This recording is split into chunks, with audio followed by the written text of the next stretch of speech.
So we've been going through record heat waves, and it's important to make sure that your chickens and your livestock is taken care of. That's what we're going to talk about right now, and how we pasture raise our chickens and make sure they're healthy in even the hottest of weathers.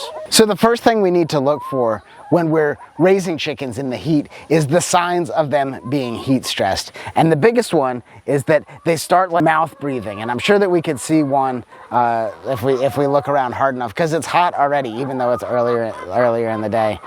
I don't see one, which is a good sign, but I'm sure that they're out here.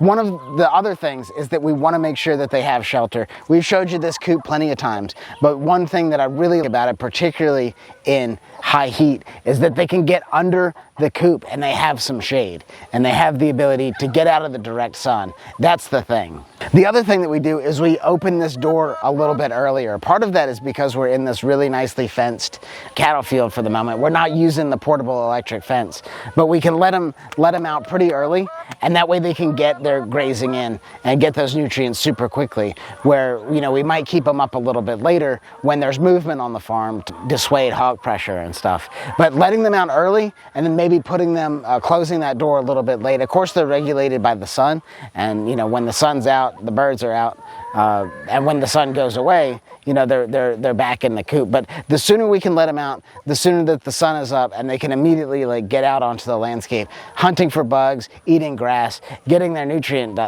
intake done, so that they can spend the hottest part of the day taking a little siesta in under the coop. Also, leaving the tractor hooked up. Now this is probably more than we've talked about with our mobile coops, but it's the same principle. We leave the tractor hooked up so there's more shade, there's more cover from aerial predators, but in this hot temperature they can get out of the weather and you'll see where they are. They're all up under the tractor, they're all up under the coop and staying in the shade. On the perimeter of this field we have a lot of tree and shade created by those trees.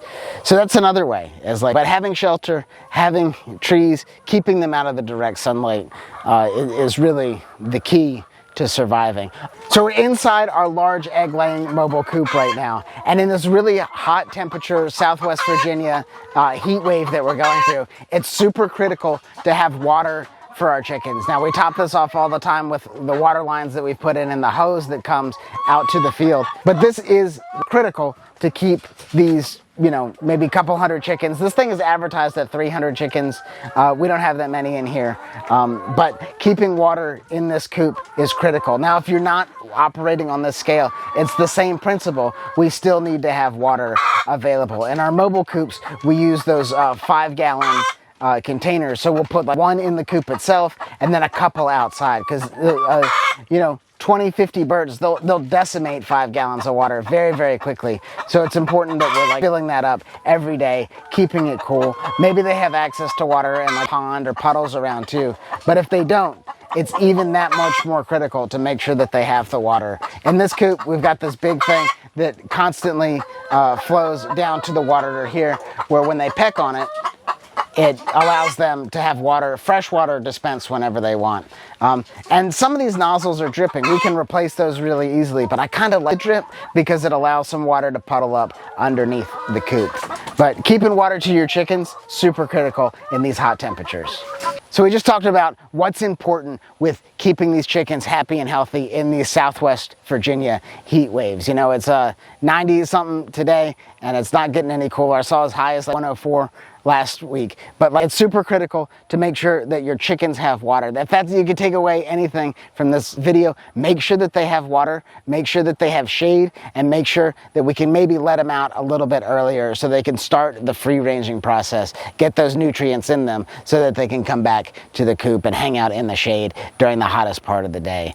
If you have any suggestions, let us know in the comment section. If you want the free resources, comment coop and we'll send you our free mobile chicken coop design. It's not featured here, but we've seen it in plenty of videos. I think it's really great and really awesome for the backyard homesteader. This is probably the next level, the next evolution from your backyard small farm, but the principles are still the same, and we share all of them in that free resource. Comment coop below or check the link in the description box. We're happy to send that to you for free.